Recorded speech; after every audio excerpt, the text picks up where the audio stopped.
이게 정말 솔직히 제 생각을 얘기를 하면은 전 정답은 아니라고 생각을 합니다.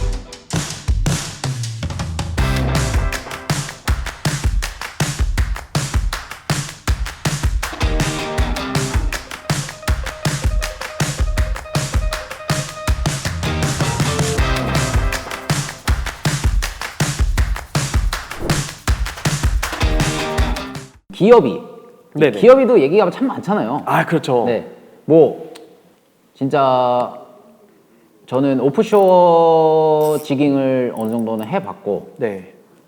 접한 사람으로서 팝핑, 네. 오프쇼어도 팝핑을 하기 때문에 같은 네. 플러깅이죠. 네. 하기 때문에 봤을 때 전부 다 엑스트라 하이 기어, 네. XG만 쓰는 경우가 그렇게 많아요.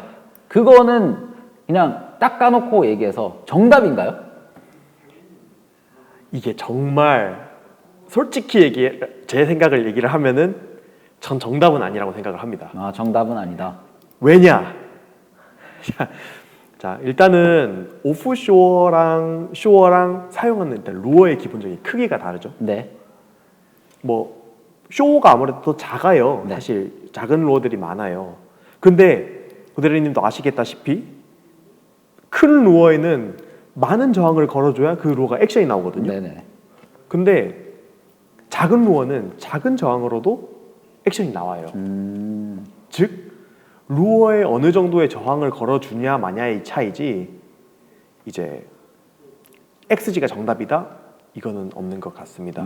그래서 오프쇼어나 쇼어나 보면은 아무래도 물살이 강하게 살아있는 부분은 쇼어보다는 오프쇼어 쪽이 더 필드가 그런 필드가 많잖아요. 네, 그렇죠.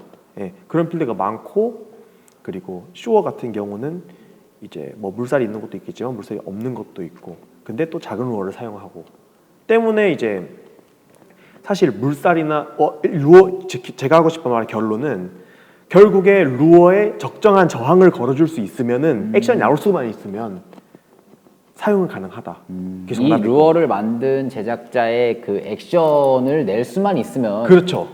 그 기어비가 네. 노말이건 네, 파워 기어든 하이 기어든 네. 엑스트라 하이 기어든 상관이 없다. 그렇죠. 네.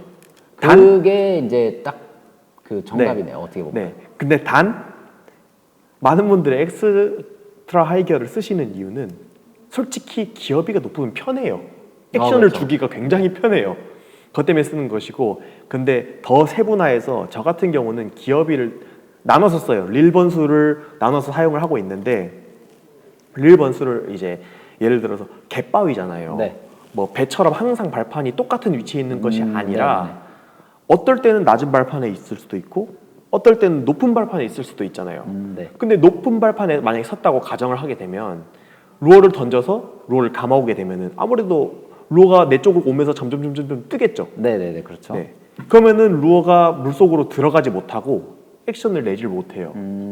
그러니까 따라오고 있으면서 진작에 물 수 있는 상황인데도 물 밖으로 튀겨지니까 덤비지 않고 그냥 가버리는 경우도 많아요. 이거는 아까 말씀드렸던 그 로드의 길이랑도 그것도 이제 그렇죠. 여러 가지 연관성이 연관이 있는 것이죠. 있는 결국에. 부분이네요. 예, 그게 로드의 기능 중 하나였고. 네. 예, 그래서 저 같은 경우 높은 발판에 섰을 때는 오히려 회수량을 약간 줄여서 발 앞까지 액션을 낼 수 있게 편하게 낼 수 있게 사용하는 경우도 많습니다. 그러니까 부상을 막기 위해서 최대한 이제 그쵸. 약간 글라이딩 느낌으로 그쵸. 이렇게 회수량을 좀 네. 조절을 한 거죠, 제가. 네. 네, 그런 식으로 해서 회수량을 조절하면서 사용 가능하기 때문에 거기서도 약간의 그런 기어비를 선택함에 있어서 테크닉이 아니지 않나 이제 싶은 거죠. 그리고 하나 더 조금 더 섬세한 면으로 얘기를 하자면 사실 많은 분들이 릴을 살 때 고대리님 그 뭐 릴 기어비를 보세요, 회수량을 보세요? 저는 회수량을 봅니다. 보통 한 바퀴 감기면 몇 센치 감기는지에 대해서 궁금하잖아요. 기어비는 뭐 7점대구나, 네. 6점대구나 대략적인 회수량을 생각하기 위해 이렇게 얘기하지만 네. 사실 저는 약간 좀 기업일을 저만의 고르는 노하우가 또 있어요. 그런 거 좀 알려주세요. 뭐 쉽게. 이게 이제 별거는 아닌데 네. 기업이가 자세히 보면은 짝수비인 릴이 있고 네. 7.0대 1 이렇게 짝수비인 릴이 네. 있고 홀수비인 릴이 있어요. 막 7.1대 1 이런 식으로 홀수비 짝수비가 나뉘어요. 근데 저는 홀수비를 선호하는 편입니다. 뭐 특별한 이유가 있나요?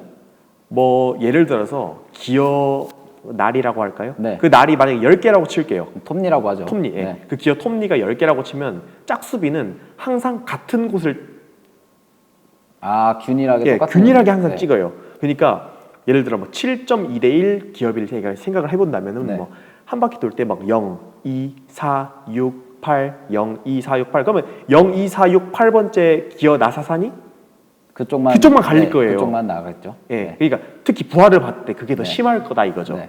그런데 홀수비 같은 경우는 예를 들어 7.1대 1이라 생각해 본다면은 한 바퀴 돌 때는 1, 2, 3, 4, 5, 6, 7, 8, 9, 10 여러 가지의 나사산을 이제 골고루 이제 마모를 시킨다 이거죠. 어찌됐든 저찌됐든 이제 릴은 쓰면 쓸수록 마모가 되잖아요. 네, 그렇죠. 근데 이게 특정 나사산만 좀 이제 기어산만 이제 마모가 되느냐랑 이 나사산 기어산 이 균등하게 마모가 되는 거랑은 다르다 이거죠. 내구성이랑 관련이 있는 그렇죠. 거네요. 내구성에 네. 이제 관련이 있는 거죠. 네. 결국에는 이제 제가 하는 장르 자체가 내구도를 항상 빼먹고 얘기를 할 수 없는 장르이기 때문에 항상 말도 많고 탈도 많은 것이고 장비 선택에 있어서 그래서 이제 저는 이제 그런 약간의 그런 노하우를 통해서 기업이까지도 생각을 해서 보기 때문에 저는 사실 신형 릴보다는 옛날 릴들을 더 좋아하는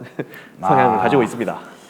그러면은 네. 이 쇼어 캐스팅 릴이나 오프쇼어 캐스팅 릴이나 네. 되게 크고 투박해요. 네.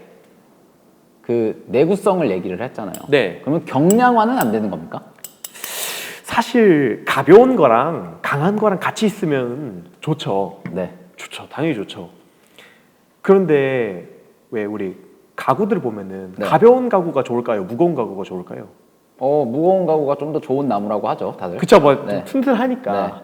근데 이거는 어찌 보면 당연한 거예요. 밀도가 네. 높으니까 튼튼한 것이고 네. 밀도가 낮으니까 이제 조금 가볍되 조금 강성이 떨어지는 네. 것이고 사실 동시에 양립할 수 있으면 너무 좋은 일이죠. 당연히 그거 사겠습니다. 그런데 사실 이제까지 그런 일들이라고 하면은 기술력으로 커버를 하지만 동시에 양립하는